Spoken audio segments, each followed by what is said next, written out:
तो जय हिंद दोस्तों। तो आप सभी का स्वागत है आपके अपने चैनल फ्री प्लस में, जहां पर हम एनटीपीसी और ग्रुप डी के प्रीवियस ईयर क्वेश्चन, जीके के प्रीवियस ईयर क्वेश्चन को देख रहे हैं और उससे रिलेटेड जो एक्सपेक्टेड क्वेश्चन हो सकते हैं उनको भी देख रहे हैं।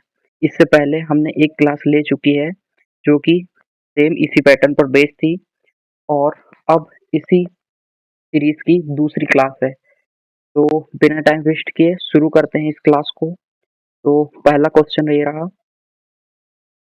चोल वंश के अभिलेखों के अनुसार खालिस्तान वह भूमि है जो मंदिरों को उपहार के रूप में दी जाती थी। तो चोल वंश के जो अभिलेख मिलते हैं उनसे हमें ये जानकारी मिलती है कि चोल वंश के शासकों द्वारा भूमि दान में या उपहार में दी जाती थी, और जो अलग अलग उद्देश्यों के लिए दी जाती थी तो उनका जो नाम था वो भी अलग अलग रखा गया था।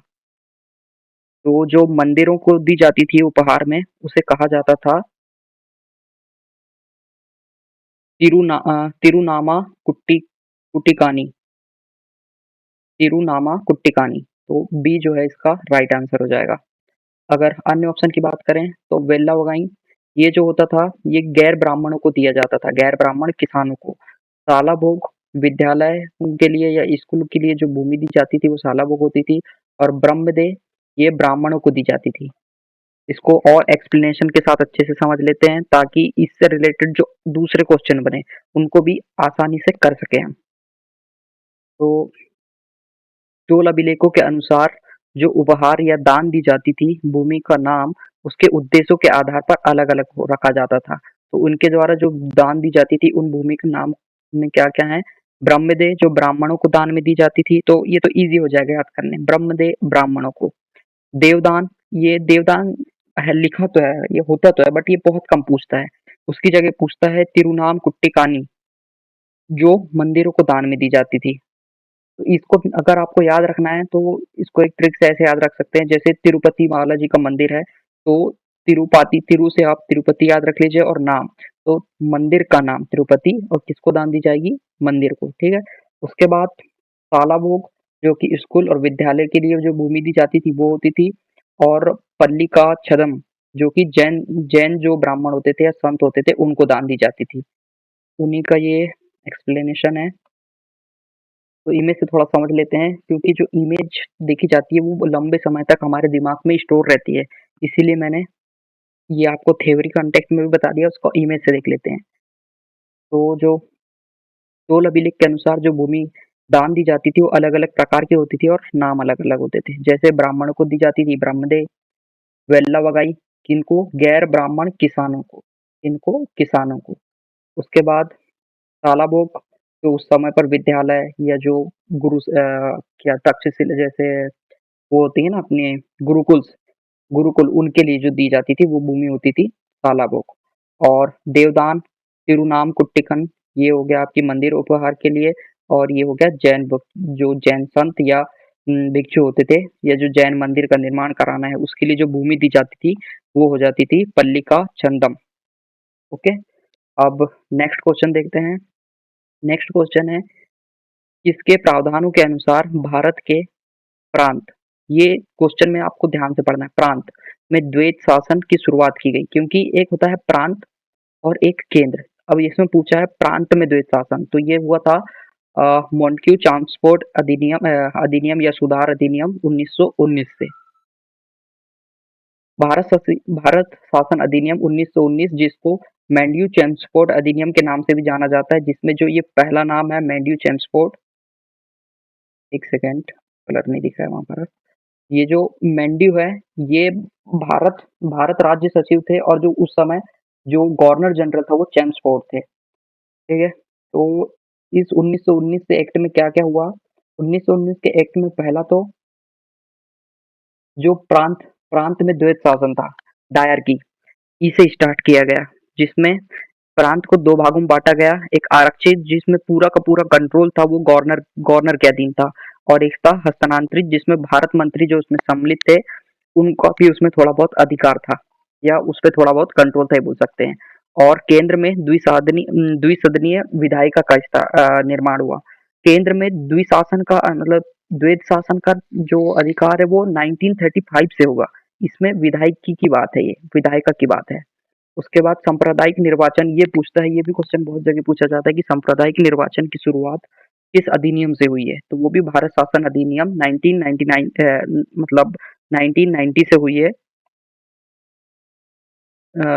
1919 से हुई है, जिसमें मुस्लिम के अलावा सिख, भारतीय, ईसाई जो थे, एंग्लो इंडियन शब्द जो एंग्लो इंडियन वो होते हैं, मान लीजिए जिसके पिता अंग्रेज हो, उसने किसी भारतीय महिला से शादी कर ली हो और भारत में एक कोई उनकी संतान हुई हो, तो जो वो होती है, वो जो संतान होती है उसे एंग्लो इंडियन कहा जाता है।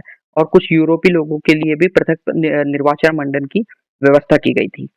अब जो ये प्रांतीय द्विशासन की शुरुआत तो 1919 के एक्ट से हो गई, परंतु इसको समाप्त किया गया भारत शासन अधिनियम 1935, वही 1935 जिससे भारत से बर्मा को, जो कि वर्तमान का म्यांमार है, उसे अलग किया गया था। वही 3500 के एक्ट से, 1935 के एक्ट से इसे जो प्रांत में द्वैत शासन था उसे समाप्त किया गया और केंद्र में द्वैत शासन। ये देखिए, जो मैं बोल रहा था कि प्रांत और केंद्र को ध्यान से पढ़ना है, तो इसमें प्रांत के द्वैत शासन को तो समाप्त कर दिया गया, परंतु जो केंद्र में द्वैत शासन था इसे पुनः स्थगित किया गया। मतलब केंद्र में अब द्वैत शासन जैसे वर्तमान में चलता है, Lok Sabha, Rajya Sabha, upper house, lower house, ठीक उसी प्रकार उसी की शुरुआत मान सकते हैं इसे आप। नेक्स्ट, अब इसे याद करने की मैंने एक ट्रिक बनाई कि आपको याद रखना है कि द्वैत शासन कब स्टार्ट हुआ। तो द्वैत शासन स्टार्ट करने के लिए अब देखिए 1919, 1919 ये एक क्या हो गया, दो दो द्वैत शासन, दो द्वैत शासन ऐसे याद रख सकते हैं ताकि लंबे समय तक, क्योंकि जब अभी बहुत सारे एक्ट आएंगे आपके सामने तो उन एक्ट में आप कंफ्यूजन हो जाओगे। 1913 का आएगा जिसमें प्रतिवर्ष शिक्षा के लिए कुछ अनुदान दिया गया, 1 लाख अनुदान दिया गया, भारतीयों पे खर्च किया गया बोल सकते हैं।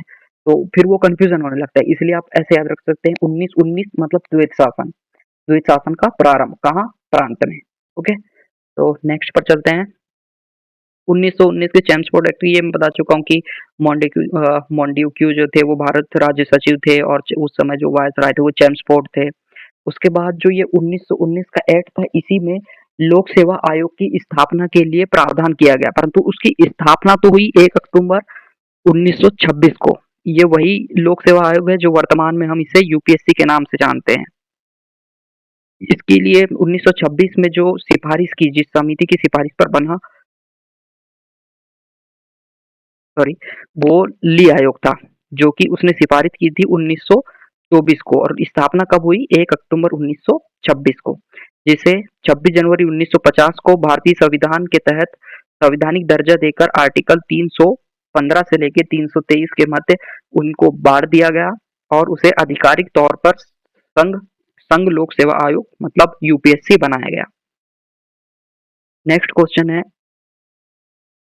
निम्नलिखित में से किस स्मारक को दक्कन का ताज कहा जाता है? अब आप लोग ये इमेज को देखकर बोलेंगे sir Taj Mahal, sir Taj Mahal. Option ही भी नहीं है ताजमहल, क्योंकि ये ताजमहल ना होकर ये है बीबी का मकबरा, जो कि महाराष्ट्र में लोकेटेड है।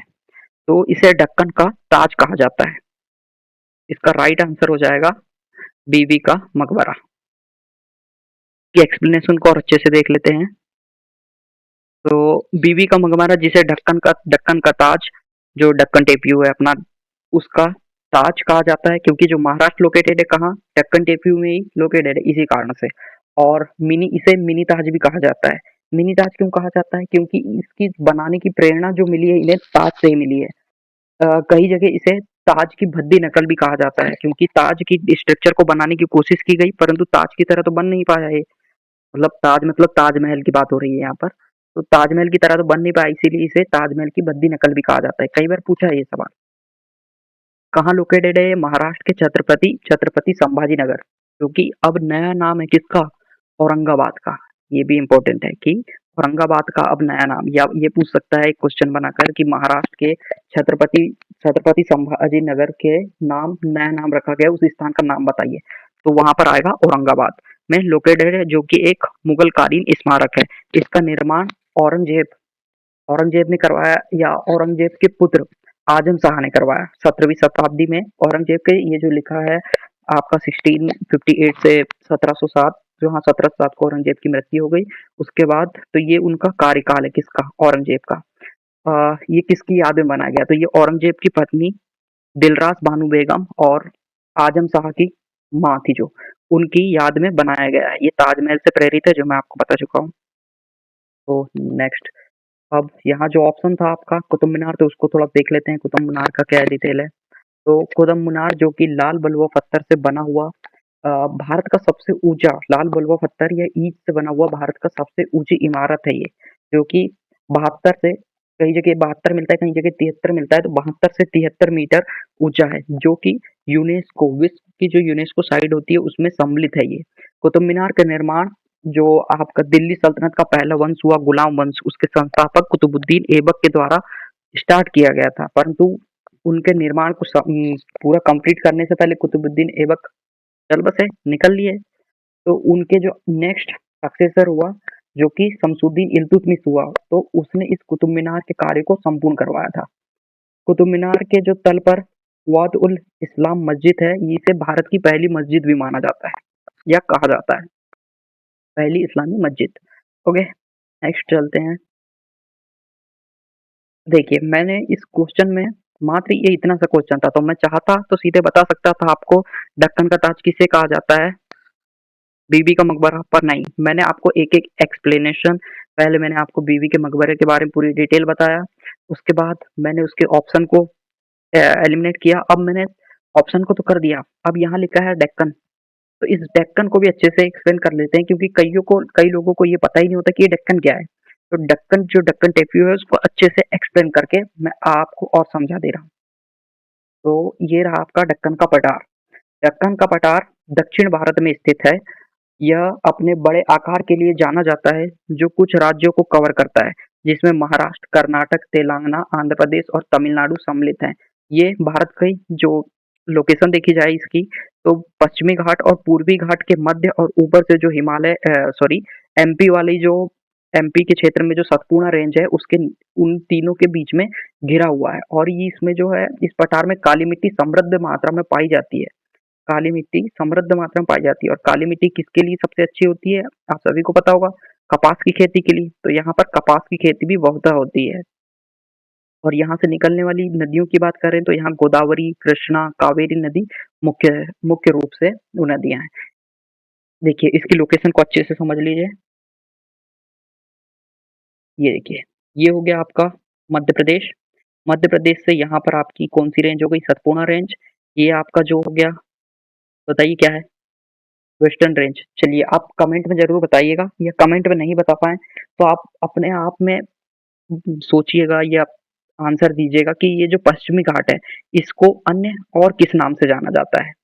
और इस साइड होगा आपका ये पूर्वी घाट, ठीक है? तो पश्चिमी घाट और पूर्वी घाट के मध्य और ऊपर से कौन-सा आपकी सतपुड़ा रेंज में घिरा हुआ है, क्या? ये दक्कन प्लेट्यू। किस किस राज्य में है? महाराष्ट्र, तेलंगाना, आंध्र प्रदेश, कर्नाटक और तमिलनाडु। ओके? तो ये आप उसकी लोकेशन को, क्योंकि मैप को एक बार देख लीजिए तो अब आपसे अगली बार पूछ ले कि किस राज्य से बाउंड्री लगाता है, या उसका कई बार ये भी पूछ लेता है कि एक सेकेंड, इसका जो आपका जो डेक्कन टेप्यू है तो उसका साइज कैसा है, ये कई बार पूछ लेता है। तो ये साइज कैसा है बताइए, त्रिभुजाकार है, बस ये भी पूछ लेता है। इसलिए एक बार जब मैप को देख लीजिए या उसकी आकृति शेप को देख लेते हैं, उसके शेप को, तो वो लंबे समय तक याद रहता है, और उससे रिलेटेड जो भी क्वेश्चन बन रहे हैं तो उसको पढ़ना आसान हो जाता है। तो नेक्स्ट क्वेश्चन, 2011 की जनसंख्या के आंकड़ों के अनुसार 2001 के बाद से साक्षरता दर में कितने प्रतिशत की वृद्धि हुई है? मतलब जो 2011 में सॉरी 2001 में जो साक्षरता दर थी और जो 2011 की साक्षरता दर है, उसमें कितने प्रतिशत का अंतर आया है? तो इसका राइट आंसर जो है बी 9.21 है। ये सभी में प्रतिशत होगा। ठीक है, तो देख लेते हैं इसके एक्सप्लेनेशन को। जनगणना के अनुसार 2011 की जो साक्षरता दर थी वो 64.8 थी, और जो 2011 की साक्षरता दर थी वो 74.01 या 04 भी, ये आपको कई बुक में एक वो मिल जाता है डायवर्जन। तो आपका इसका डिफरेंस आ जाएगा क्या, 9.21%। 2011 की जनगणना के अनुसार भारत की सबसे साक्षर स्टेट होगा आपका केरल, ये तो बहुत ईज़ी क्वेश्चन हो जाते हैं, हर कोई बच्चा इसे ज़रूर पढ़ता है, पर जो बिगिनर है, उसके लिए भी मैंने सोचे लगा ही दो। तो केरल हो जाता है सबसे साक्षर राज्य, सबसे ज़्यादा लिटरेसी और सबसे कम बिहार। Kerala 100% literacy sir. फिर से मैंने वही किया आपके लिए कि थोड़ा इसे वीडियो इमेज फॉर्म में देख लें तो लंबे टाइम तक याद रहेगा। तो 2011 की आंकड़ों की बात करें तो 2011 की टोटल जो साक्षरता है वो 74.04% है, ओवरऑल साक्षरता ये। पुरुषों की है इसमें 82.14 और महिलाओं की है 74.46, जो कि बहुत बड़ा अंतर है। पुरुषों की जो लिटरेसी रेट है और जो महिलाओं की लिटरेसी रेट है इंडिया में, उसमें बहुत ज़्यादा अंतर है। कितना अंतर है? 16.68 महिला और पुरुष की साक्षरता के बीच का अंतर। ये भी पूछ सकता है, जब 2001 और 2011 की पूछ लिया आपसे, तो मेल और फीमेल का पूछ सकता है, तो आप इसे ज़रूर याद रखिएगा। एक तो ये 74.04 और 82.4 मेल की और 74.46 वुमेन की या फीमेल की। और अंतर कितना है? 16.68। ओके, नेक्स्ट क्वेश्चन पर आते हैं। निम्नलिखित में से किस मंत्रिमंडल समिति की अध्यक्षता प्रधानमंत्री नहीं करते हैं? तो ये चार मंत्रिमंडल समिति दी हैं, इसमें से कौन प्रधानमंत्री इसकी मतलब अध्यक्षता नहीं करते हैं? तो इसका जो राइट आंसर है वो है फोर, संसदीय मामले पर मंत्रिमंडलीय समिति। क्योंकि जो मंत्रिमंडल की नियुक्ति समिति हुई, मंत्रिमंडल की आर्थिक मामलों की समिति हुई, राजनीतिक मामलों की मंत्रिमंडल की समिति हुई, इन तीनों की समिति पीएम द्वारा की मतलब समिति की अध्यक्षता पीएम द्वारा की जाती है। परंतु जो संसदीय मामलों पर मंत्रिमंडल समिति होती है, इसकी अध्यक्षता जो मंत्रिमंडल का सबसे वरिष्ठ वरिष्ठ नेता होता है, उसके द्वारा की जाती है। वर्तमान समय में जो संसदीय मामलों पर मंत्रिमंडल समिति है, इसकी अध्यक्षता राजनाथ सिंह जी कर रहे हैं, जो कि अपने डिफेंस मिनिस्टर हैं। इसके एक्सप्लेनेशन को देख लेते हैं थोड़ा फास्ट कि संसदीय मामलों के मंत्रिमंडल की अध्यक्षता प्रधानमंत्री नहीं करते हैं, जबकि जो सभी मतलब वो जो तीन बचे हुए हैं, कौन कौन, ये जो आपके तीन है ये, उसकी अध्यक्षता पीएम द्वारा ही की जाती है। संसदीय मामलों में संसदीय मामलों की मंत्रिमंडलीय समिति cabinet cabinet committee of parliamentary affair, जिसे सीसीपीए के नाम से भी जाना जाता है, इसकी अध्यक्षता वर्तमान में भारत के डिफेंस मिनिस्टर रक्षा मंत्री राजनाथ सिंह जी कर रहे हैं। यह समिति इसका जो कार्य क्या है, अहम क्या है, इसे ध्यान से देखिए। यह समिति संसद के सरकारी कामकाज की प्रगति पर, जो सरकारी कामकाज हो रहे हैं उसकी जो प्रगति है, प्रोग्रेस है, उस पर उसकी निगरानी रखती है। और इसकी अध्यक्षता आमतौर पर प्रधानमंत्री न कर कैबिनेट के जो मतलब मंत्रिमंडल के जो मुखिया मुखिया नहीं सॉरी जो वरिष्ठ होते हैं, जो वरिष्ठ नेता होते हैं, उनके द्वारा की जाती है। तो नेक्स्ट पर चलते हैं। नेक्स्ट क्वेश्चन है, शुक्र ग्रह के घने बादल और पीले बादल निम्नलिखित में से किस अम्ल के कारण होते हैं? तो इसका जो राइट आंसर है वो है H2SO4। H2SO4 मतलब सल्फ्यूरिक अम्ल।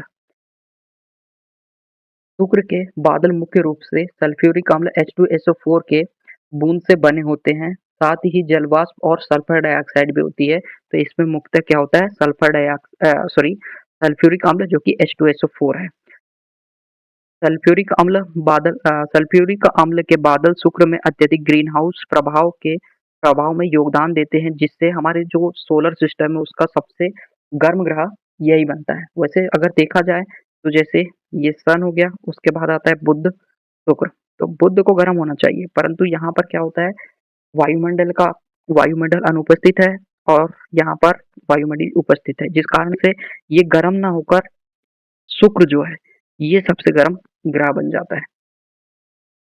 नेक्स्ट क्वेश्चन, भारत सरकार ने किस वर्ष राष्ट्रीय जल आपूर्ति और स्वच्छता कार्यक्रम का शुभारंभ किया है?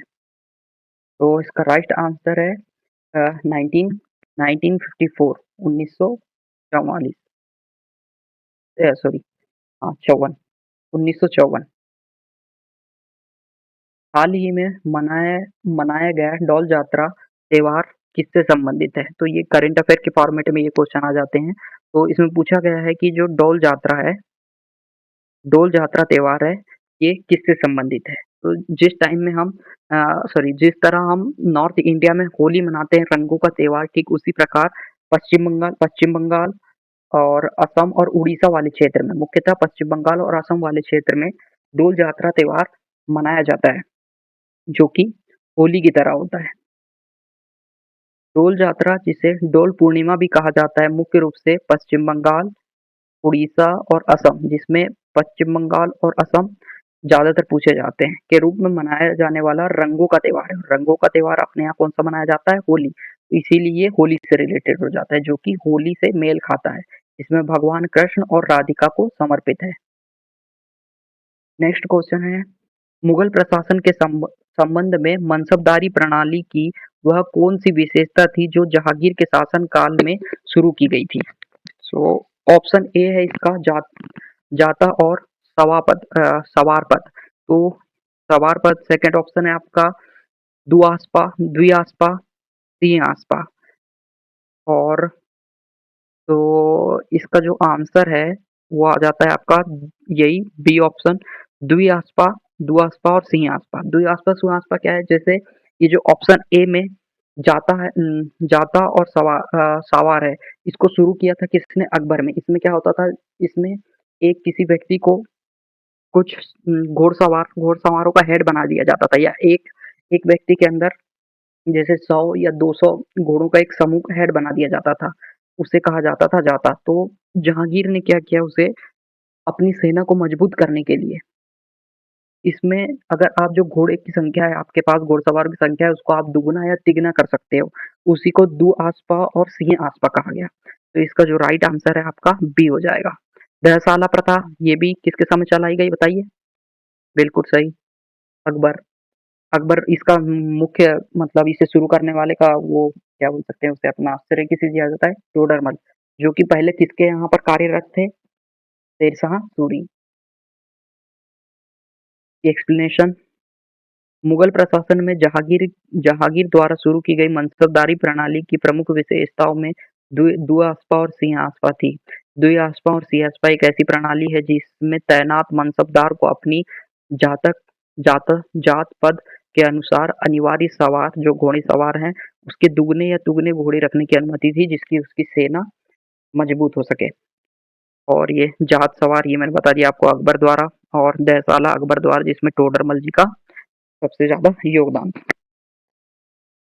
नेक्स्ट क्वेश्चन, भारतीय संविधान का आर्टिकल 34 किससे संबंधित है? ऑप्शन ए मौलिक अधिकार का प्रवर्तन, ऑप्शन बी जब किसी क्षेत्र में सैन्य विधि मतलब मार्शल लॉ लागू हो तब मौलिक अधिकारों पर प्रतिबंध लगाना, ऑप्शन सी अल्पसंख्यकों के हितों का संरक्षण, डी ग्राम सभा का संगठन। तो ऑप्शन डी तो आपका आर्टिकल 40 हो जाएगा, अल्पसंख्यकों के हित की रक्षा आर्टिकल 29 और 30 के अंतर्गत आ जाएगा।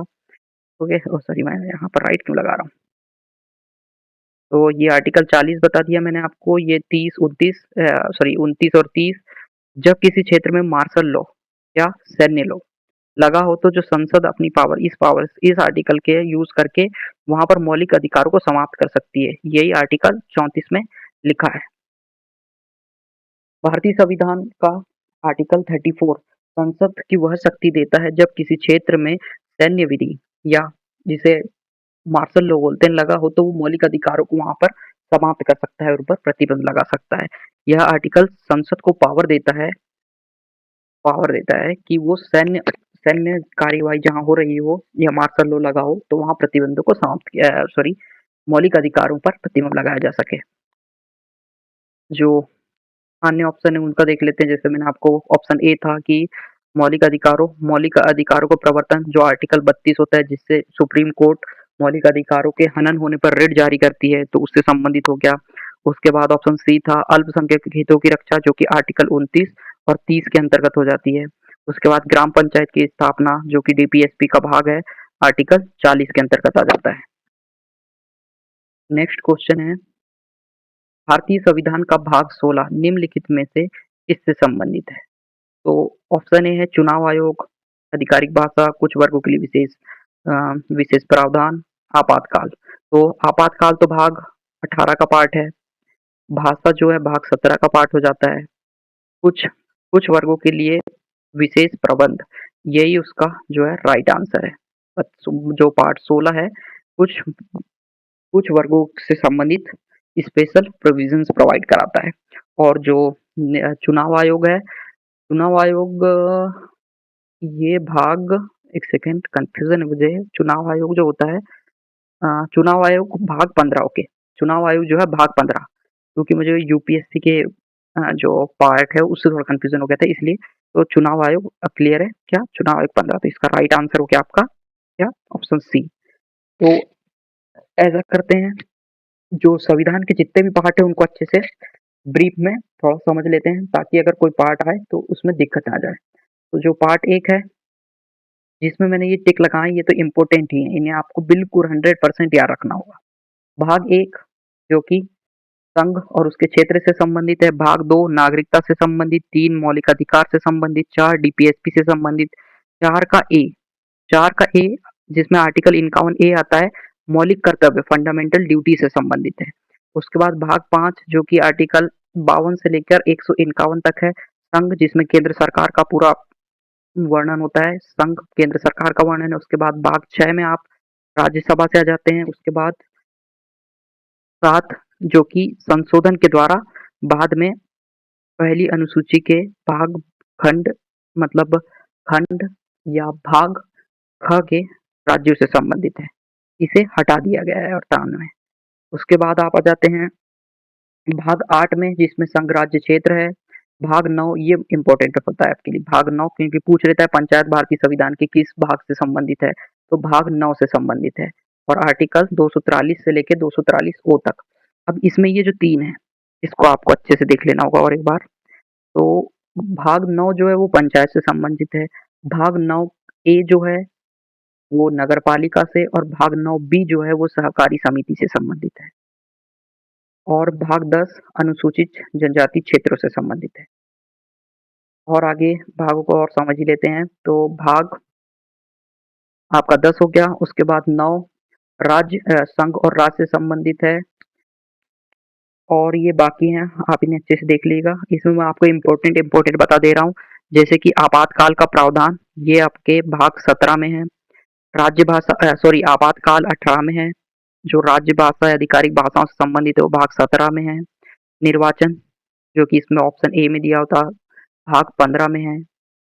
उसके बाद यहाँ पर तो इतने ही है भी, मतलब जो ज़्यादातर पूछे जाते हैं। सॉरी, एक और है आपका भाग 20, जो कि आर्टिकल 368 में है, संशोधन, कॉन्स्टिट्यूशन अमेंडमेंट, भाग 20 के अंतर्गत आ जाता है आपके संविधान के। तो आज के लिए बस इतना ही।